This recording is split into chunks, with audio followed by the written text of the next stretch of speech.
liberté. Nous allons construire un rêve. La sortie en salle cette semaine du film Eiffel de Martin Bourboulon avec Romain Duris dans le rôle de Gustave Eiffel nous a donné envie de parler, justement, de la Tour Eiffel dans Blow Up. Car la Tour Eiffel au cinéma, on la voit, de loin, ou de près, en noir et blanc, ou en couleur, en prise de vue réelle, ou en animation, à l'unité, ou en double, pour ouvrir un film, ou pour clore un film, bref, la Tour Eiffel, la veux-tu, la voilà, de quoi bien évidemment faire un petit point sur la question. Alors tout d'abord, la Tour Eiffel est parfois montrée au cinéma en construction, par exemple dans Van Helsing, avec ce petit voyage à Paris en 1888, un an avant l'achèvement de la tour,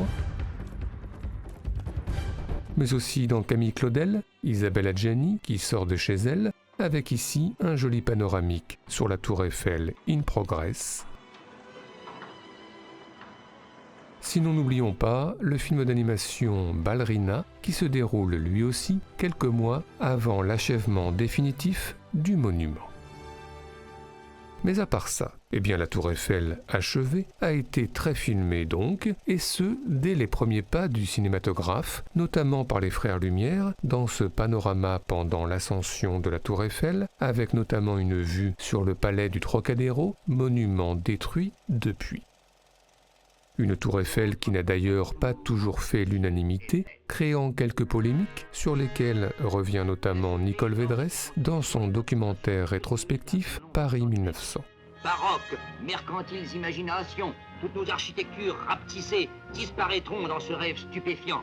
Monsieur Eiffel est très inquiet. Mais depuis, la Tour Eiffel s'est évidemment imposée et se distingue dans presque tous les films se déroulant à Paris. Visible par exemple de la gare Montparnasse dans Hugo Cabret. Visible aussi, on se rapproche, du pont Alexandre III dans Minuit à Paris. De la passerelle de Billy dans Femme fatale. Du pont Birakeim dans Munich. Sans oublier l'esplanade du Trocadéro dans Le Conformiste. Une tour Eiffel parfois même visible de façon improbable, pour ne pas dire impossible, dans French Kiss, avec ce train quittant la gare de Lyon pour rejoindre Cannes et passant curieusement très près de la tour Eiffel et en plus dans le mauvais sens. Et puis il y a les bureaux appartements avec vue sur la tour Eiffel pour Jean-Pierre Bacry, organisateur de mariage chic dans le sens de la fête. Non, je ne crois pas que vous soyez dans le haut de la fourchette. Vous êtes dans la fourchette standard. Mais aussi pour les espions français Jean Rochefort et Paul Leperson, dans Le Grand Blond avec une chaussure noire. Ou pour l'espion américain Roy Scheider dans Marathon Man. Sinon plus modeste, l'appartement avec vue sur la tour Eiffel dans Un monde sans pitié, avec, c'est connu, un Hippolyte Girardot facétieux. Regarde, les monuments vont s'éteindre. Comment ça? Regarde.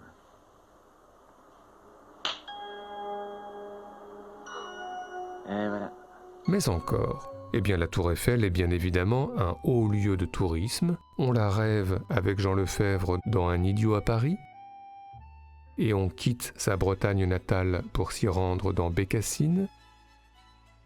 Des touristes, une fois arrivés sur place, parfois quelque peu déçus ou surpris, comme dans Brigitte et Brigitte de Luc Moulet. Elle penche pas tant qu'on dit, c'est de la publicité.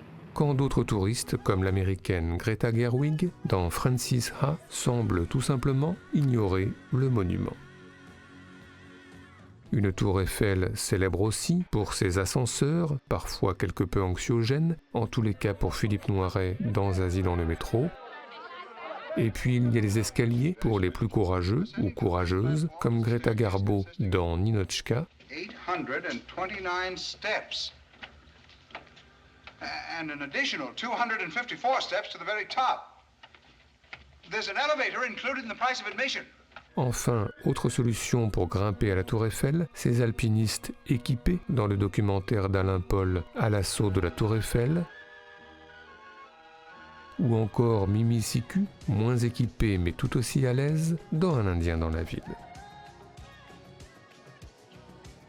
Mais encore, Eh bien, la Tour Eiffel est, c'est connu, un joli cliché romantique, et notamment pour les Américains. C'est par exemple Billy Crystal, dans Forget Paris, qui déclare sa flamme à Debra Winger, dans les jardins du Champ de Mars. Let's sit down for a little while, okay? Ou c'est dans Casablanca, une tour Eiffel témoin de l'amour entre Humphrey Bogart et Ingrid Bergman, qui auront toujours Paris. Sans oublier dans Moulin Rouge, l'amour très over the top entre Ewan McGregor et Nicole Kidman à l'ombre de la tour Eiffel.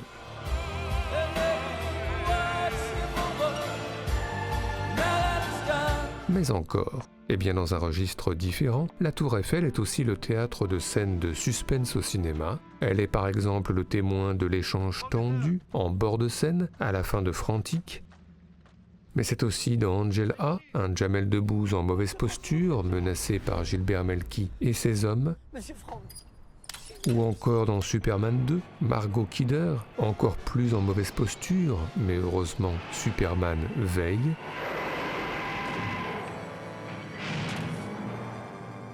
Et puis des courses-poursuites sur la Tour Eiffel, il y en a aussi beaucoup. Hier dans L'Homme de la Tour Eiffel,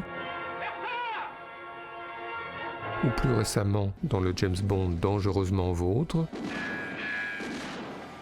ou encore dans Rush Hour le 3e, avec un Jackie Chan acrobate comme à son habitude.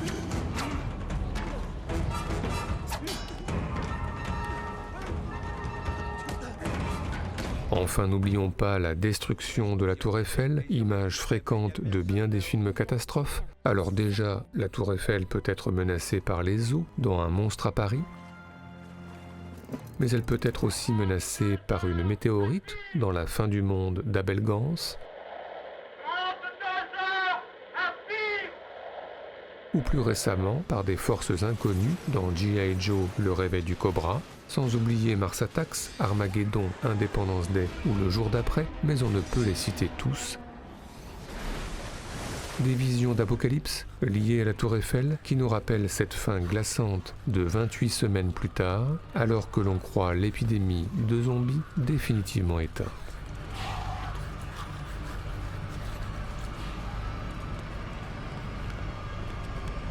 Enfin, terminons ce petit tour d'horizon par toutes les déclinaisons de la Tour Eiffel réduite, des petites tours Eiffel qui permettent d'écouler de l'or pour Alec Guinness dans De l'or en barre, une petite tour Eiffel utilisée comme une arme par Fanny Ardant dans Vivement Dimanche, une tour Eiffel petit format pour symboliser Paris à un mariage dans Mes meilleurs amis, Would you like some champagne? Yes. It's French. Ou une petite tour Eiffel dans Les plus belles escroqueries du monde, avec Francis Blanche en improbable allemand transi d'amour pour Paris.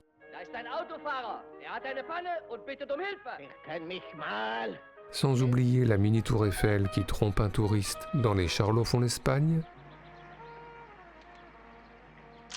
Et sans oublier enfin la tour Eiffel en allumette de Jacques Villeray dans Le Dîner de con. Oh, pardon.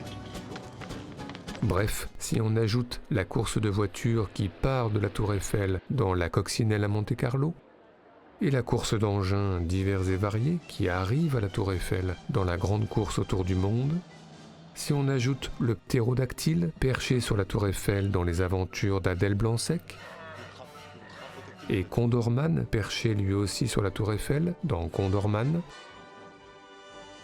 mais aussi la tour Eiffel en reflet, dans Playtime, et la tour Eiffel en reflet aussi, dans La famille Tannenbaum, sans oublier la tour Eiffel permettant d'accéder à une autre dimension temporelle dans À la poursuite de demain, on peut dire que la tour Eiffel est décidément partout, inspirant les grands cuisiniers, qu'ils soient humains dans Comme un chef, ou qu'il soit rat dans Ratatouille, inspirant les mimes dans Paris je t'aime, inspirant les danseurs dans Les uns et les autres, ou inspirant enfin les chanteurs comme Charles Aznavour dans La vérité sur Charlie. Et tout ceci nous a, comme d'habitude, donné des envies de classement. C'est donc parti pour notre traditionnel top 5 subjectif, celui des meilleures scènes liées de près ou de loin à la Tour Eiffel au cinéma en tous les cas pour nous.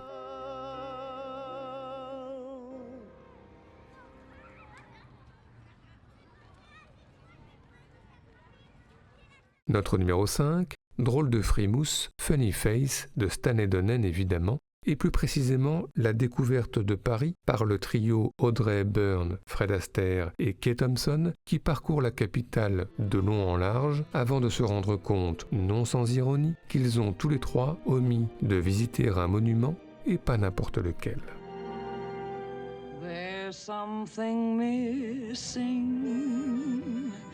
There's something missing, I know. There's something missing, I know. There's still one place I've gotta go.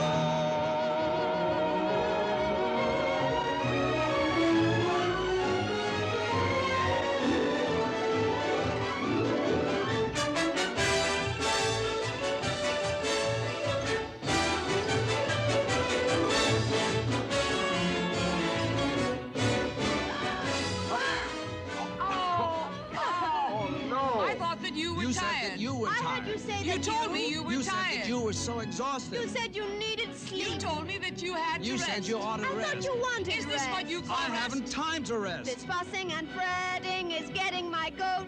Let's all let our hair down. We're in the same boat. We're strictly tourists. You can tear and jeer. All we want to say is Lafayette. We are here on a spree. Bonjour, Paris.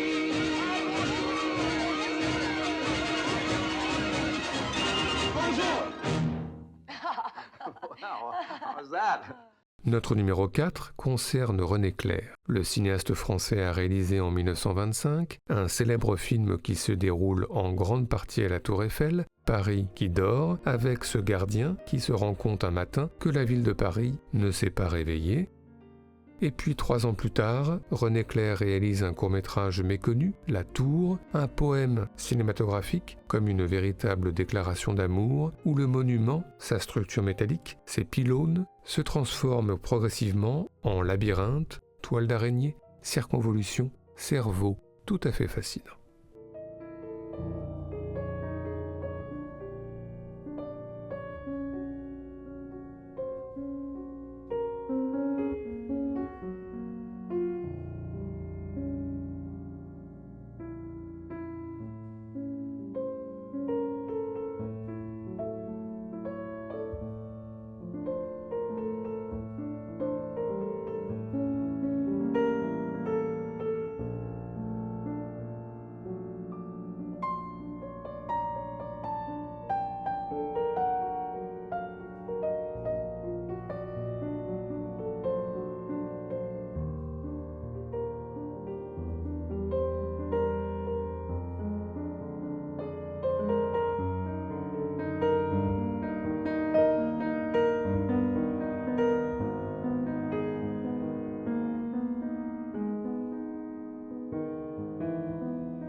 Notre numéro 3, changeons de registre avec Team America, le film en marionnette que Trey Parker et Matt Stone, les créateurs de la série South Park, réalisent en 2004 pour une vision Trey Parker et Stone de la politique internationale américaine avec l'intervention musclée de la Team America lors d'une attaque terroriste à la Tour Eiffel.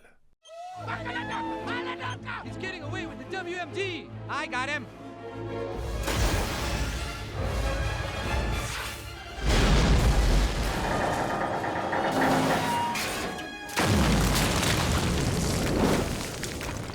Damn, I missed him. Sarah, he's got the bomb. You gotta fix. I got him, Carson. He's heading for the Louvre. Your plans are over.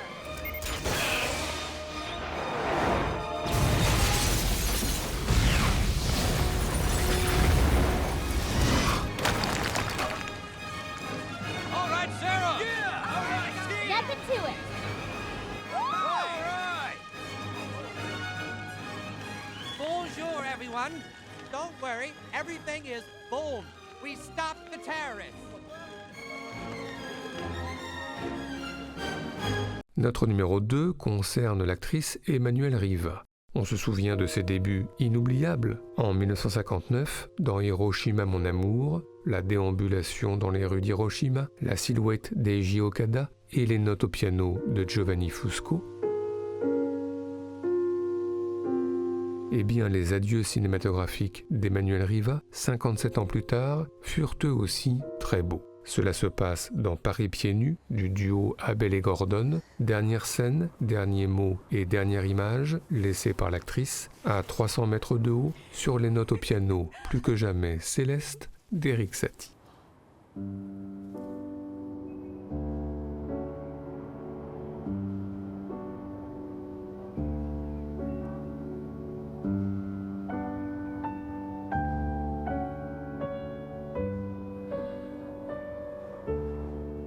Fiona. Norman. Moi, c'est Dom. J'ai toujours voulu monter sur la tour Eiffel. Je ne sais pas pourquoi je ne l'ai pas fait avant. I've always wanted to climb the Eiffel Tower too. J'ai mal aux jambes.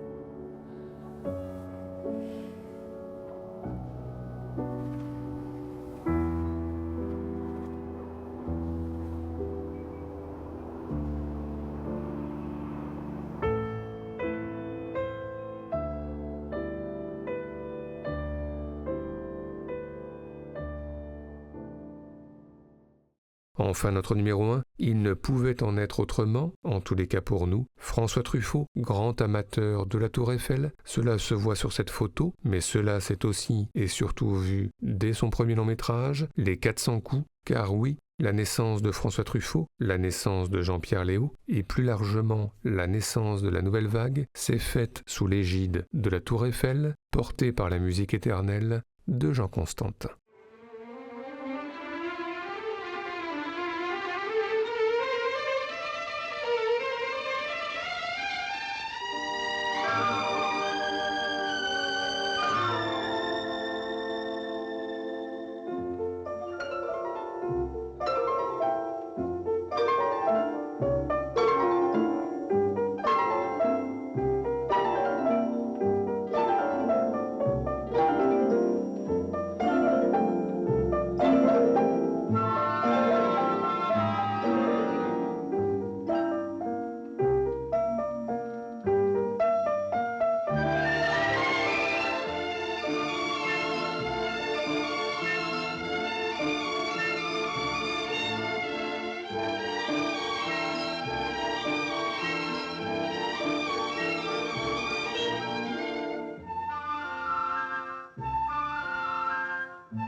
Regardez les gars, je vais éteindre la tour Eiffel.